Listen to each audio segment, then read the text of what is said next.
In the span of just 48 hours, the momentum of capital destruction has accelerated. We are watching a hyper-volatile environment where financial markets appear to be breaking in real time. On these trading floors, the S&P 500 has hemorrhaged $3.5 trillion in total corporate market capitalization. This chart shows the current 15% collapse in global oil prices compared against the historic trajectory of April 2020. The velocity of this downturn is the most aggressive observed in 4 years. When global manufacturing centers brace for a trade freeze, raw energy demand instantly drops. Plunging industrial oil futures serve as a leading indicator for a global manufacturing recession. China's Ministry of Commerce initiated this cycle with a massive, sweeping 34% flat tariff. This tax targets every American product entering their domestic market, from specialized commodities to finished exports. Beijing followed the tariffs by classifying 11 major U.S. corporations under a strict unreliable entities list, effectively barring them from the mainland. 16 additional strategic firms were placed onto high-security export control lists. This is a state-level institutional counteroffensive. The primary economic relationship between the United States and China has reached a point of maximum escalation. While these historic tariff numbers dominate the headlines, they act as the surface layer for a deeper structural trap involving the raw materials required for modern industry. The long-term structural play engineered by China involves the immediate enforcement of absolute export controls on vital rare earth minerals. Official administrative logs confirm the state is restricting the global outflow of samarium, gadolinium, terbium, dysprosium, lutetium, scandium, and yttrium. China currently maintains a dominant position over the global supply of these minerals, and by locking down that outflow, they are effectively restricting the foundational inputs for the entire high-tech sector. These complex chemical names represent the absolute building blocks of the modern economy. They are the essential raw materials for aerospace engineering, semiconductor refinement, and advanced military defense.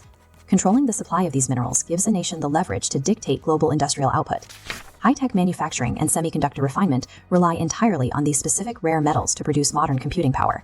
These elements are equally vital to the operation of advanced military defense systems and the structural integrity of aerospace engineering. The transition to green energy also stalls without these inputs, as wind turbines and high-capacity batteries depend on specialized rare earth elements. By locking down these supplies, China has effectively targeted the core materials required by the largest technology and defense firms operating inside the United States.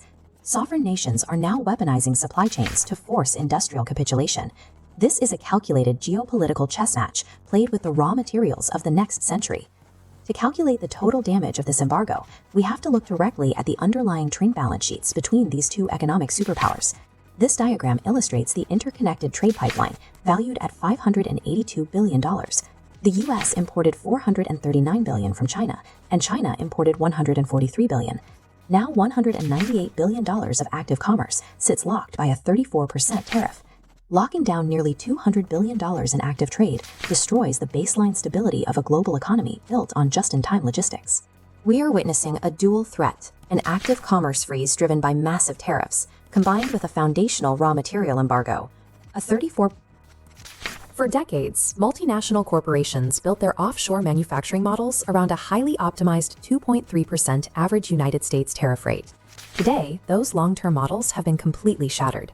This structural shift follows the implementation of the single largest tax increase in United States history, triggered by a rapid trade escalation. This chart reveals the scale of the new protectionist architecture. The combined tariff burden consumes 1.6% of total United States gross domestic product. This represents an economic weight 50 basis points higher than the previous historic record set in 1968. This isn't a standard policy adjustment. It is a profound structural shock to the offshore manufacturing loops that dictate the flow of global trade. The result of this policy shift has been an unfolding volatility that erased over $7 trillion in global equity market capitalization in mere days. To internalize the sheer magnitude of $7 trillion slipping away, consider the reality of time computed in raw seconds. A million seconds ticks away in roughly 12 days. A billion seconds takes approximately 32 years to pass. But a single trillion seconds requires over 31,700 years to elapse. The speed of this vanishing wealth indicates a structural repricing. The S&P 500 is pacing toward an 8% net loss over a compressed 2-day window. This marks the single worst consecutive drop witnessed since the absolute height of the global market panic in March of 2020. With multiple trillions of dollars vaporized in a matter of days, the financial system faces a massive question. Does this represent a total systemic breakdown or a brutal clinical repricing of the global economy? The profound anxiety gripping institutional markets is best observed inside the sovereign bond market, which is currently moving with extreme velocity. The benchmark 10-year Treasury yield has plummeted 90 basis points, dropping toward the 3.9% threshold. When long-term yields collapse this aggressively, capital flees high-risk equities for the absolute safety of sovereign debt, pricing in a severe systemic recession.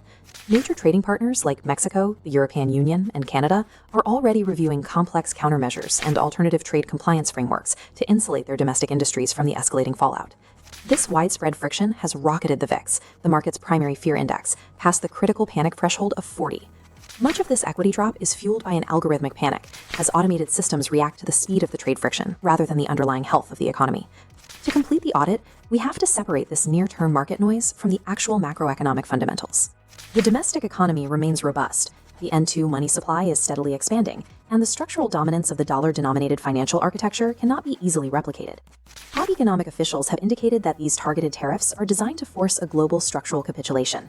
The temporary tariff walls are positioned to be dismantled once trading partners actively lower their trade deficits or reduce barriers against American goods. The financial ecosystem will likely face heightened volatility and compressed margins until this structural resolution occurs. Institutional pressure is already mounting to force the Federal Reserve to aggressively cut baseline interest rates to offset the projected drag on GDP. Historical trends show that when asset values face an algorithmic panic sell-off driven by near-term policy adjustments, smash buying broad total market equity indexes provides a highly optimized risk-reward profile. Navigating this complex macroeconomic landscape requires an absolute emotional discipline and a strict dedication to consistent dollar-cost averaging. For the disciplined, long-term investor, extreme volatility is not a signal to panic, but the ultimate catalyst for generational capital growth.